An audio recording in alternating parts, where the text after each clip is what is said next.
I want to share with you a little bit about some of the takeaways that I've had from a book that is probably my number one book that I read just about every year. In fact, I've probably been doing it for about 6 years now.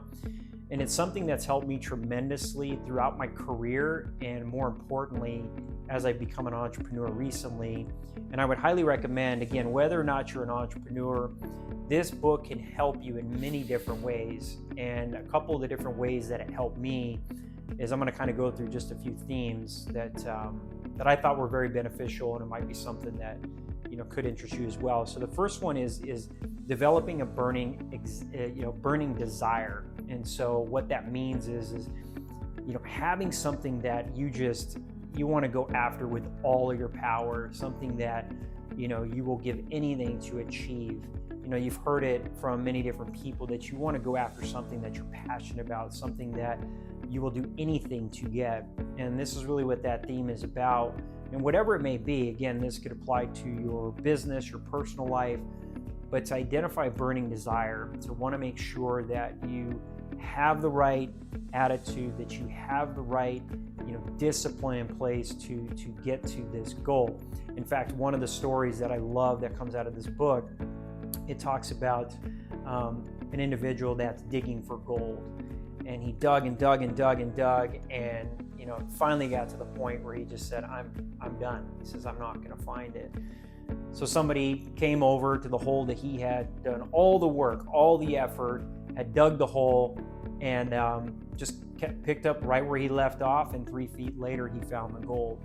And so the moral of the story is you have to find something that you will not stop, you will not quit, that you'll just keep going, understanding that you are 3 feet away from hitting that gold. So that was one of the key takeaways that I had. The other one is practicing auto-suggestion. And so a lot of times, we act in terms of how we feel and how we view things. And so for some of you, meditation or visualization is something that you utilize to get yourself in the right mindset.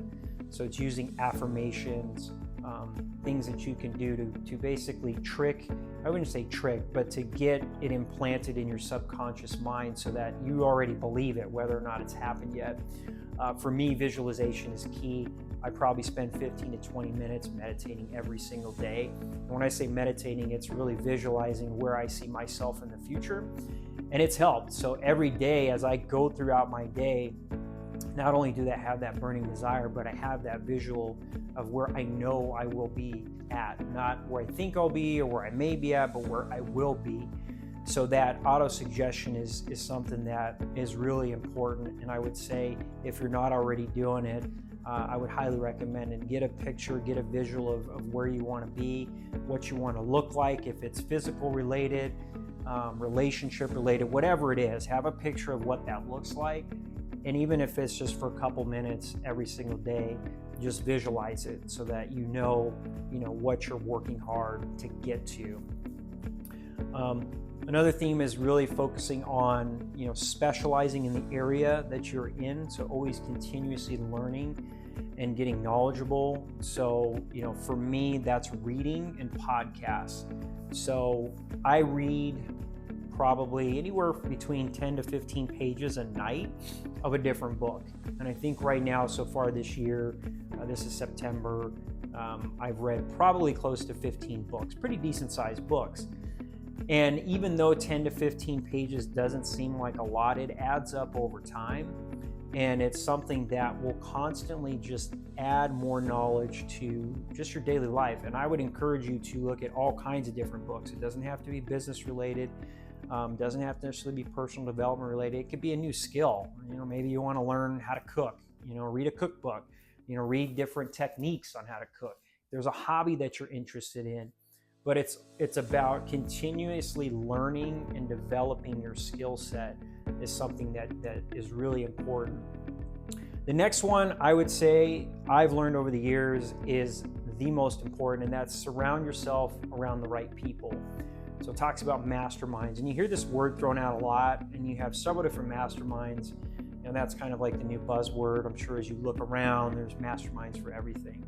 at the end of the day, it's really around surrounding yourself around people that are going to have the same drive, that are going to hold you accountable, and are going to tell you the truth.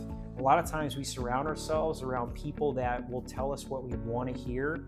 They'll give us the, oh, it's okay, keep trying, you're doing great, you're doing fine. When in reality, we need somebody to say, hey, you need to stop being lazy. Like, you need to get your, crap together and get back on your plan. You're off of it, you're deviating from it.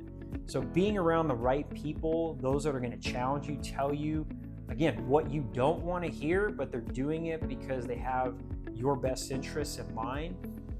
Those are the people that you want to surround yourself. Again, in business and personal, whatever it is, have circles for different parts of your life that you want to continue to improve and get better at. The last thing I'll just say on this book is having that mentality that you will persist and get through anything, no matter what obstacles have been thrown at you, that you will figure out a way to overcome it and that you won't quit. It's the biggest thing is, the only time you fail at something is if you quit. If you keep going and you keep pushing along, you don't fail. You learn, you don't fail. And so, making sure that you have the right mindset to continuously overcome any obstacles that come your way. Very important theme that I got out of this book. So I highly recommend it. Like I said, I wouldn't say probably, it is my number one book, the best book that I've read, which is why I keep reading it every year. And so, again, it's Think and Grow Rich by Napoleon Hill. Again, I'd highly recommend that you take a look at it. All right, so for some of us that have big goals, this book is perfect for you. And it's the book over my shoulder here, The Compound Effect. It's one of the more popular books that are out there. I just read it recently, and it was actually perfect for me. And so I'm the type of person that sets these big goals, these big targets. And when you set your targets so big, it can be overwhelming. So for many of you that may, at the beginning of every year, right, it's January 1, you're setting these big goals. I'm going to lose this weight. I want to save this money. I want to accomplish this in my career. And then quickly by February 1st, you're just overwhelmed with everything. And so you end up giving up and you quit. What I love about this book is it actually teaches you to swap it. It teaches you to actually focus on small daily actions that will get you to that big goal. So it doesn't even talk necessarily about your end goal. Like, that's important to know, but it talks about what can you do today, what little things can you do today that will add up, and just using simple math, how that will work. And so a couple things that I've taken away from this book is, number one, track everything that you do. And so I've mentioned this before, I just really was very intentional about this probably about a month or so ago, where I literally keep a notebook and I track, where I spend every hour of the day. And I look at whether or not it's productive, not productive. And at the end of the week on Sundays, that's when I'll take a look to say, okay, what are some things that I probably could have, again, either delegated or just not done at all, and where did I need to spend more time? So that's first and foremost, is to track everything. Secondly is to just really make those small decisions, but make smart ones. Little things that you can do that will make a big impact. For me, that was starting with, again, talking to a stranger, making sure that every day I was intentional about going to talk to somebody. And how I came up with this, and this is something that, really broke down this big goal in terms of where I want to be 5 years from now, from how many clients I want to have to how much income I want to be generating, and looking at a daunting number to say, hey, I got to have this many customers. To then I broke it down and I said, okay, if I talk to one person every single day, it doesn't matter who it is. It could be somebody at the grocery store, it could be potential client, prospect, whatever. But somebody new, if I just talk to somebody new every single day, that's 365 people I talk to in a year. Multiply that times 5, and you're talking about close to 1,800, almost 2,000 people. Now, if just 1% of every single person that I talk to, so 1 out of 100, ends up becoming one of my clients, that is 18 clients. Now that doesn't seem like a lot, but for my business and what I do, my goal is actually to get to 20 to 25 clients. And so if I can get to that point, just 1% of the people that I talk to, that's it. So again, it takes this daunting number and breaks it down to say, if I just do one small thing every single day, I will eventually get to my goal. And just look at it, if I can get 2%, I mean, that's 36, clients. So being very intentional, trying to pick something super small that you can do on a daily basis that will help you get to your goal is something that I really took away from this book. The other one, and we hear it all the time, is take 100% responsibility.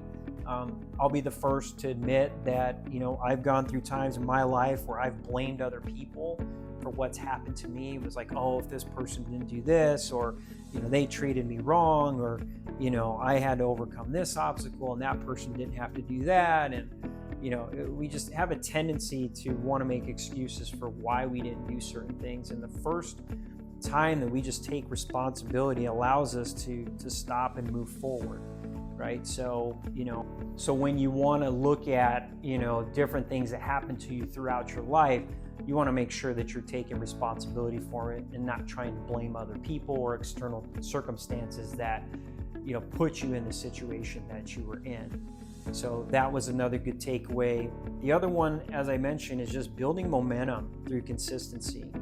So, the thing is, and that's, where I'll go back to the 75-part challenge, is it's if you miss one day or you miss something, a lot of people will say, well, that's fine. And while that may be okay, I mean, you don't have to necessarily hit it every single day, but every time you don't do something, you fail to achieve something that you committed to yourself. And so it makes it that much easier for it to happen again and again and again. And so in one of the books that I'll share, which is the book on mental toughness, it talks about, your 5 critical tasks and making sure that every single day you execute on those 5 tasks. And the more that you do it, the more momentum you get, and the better the chance you're going to get to achieving your goals. For those of you that do outbound sales and you're making phone calls, right, you don't get into a rhythm if you're making one call every 5 minutes. When I used to work at Wells Fargo and I used to manage, we'd have our calling nights and we'd get together and, we'd call customers for certain reasons. You could easily see the reason why some were successful and some were not.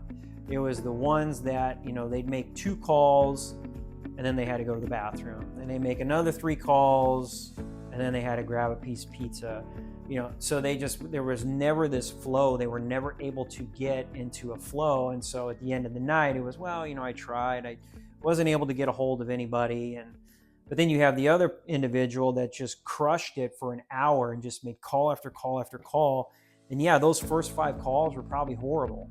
They were fumbling their words and not comfortable with it. But by that call 6, then it was, okay, we're getting into a rhythm. And then before you knew it, they would have success.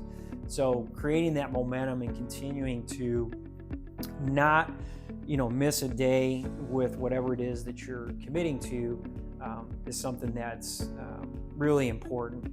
And then the last thing is really making yourself be in a situation where you're in the right environment to be successful.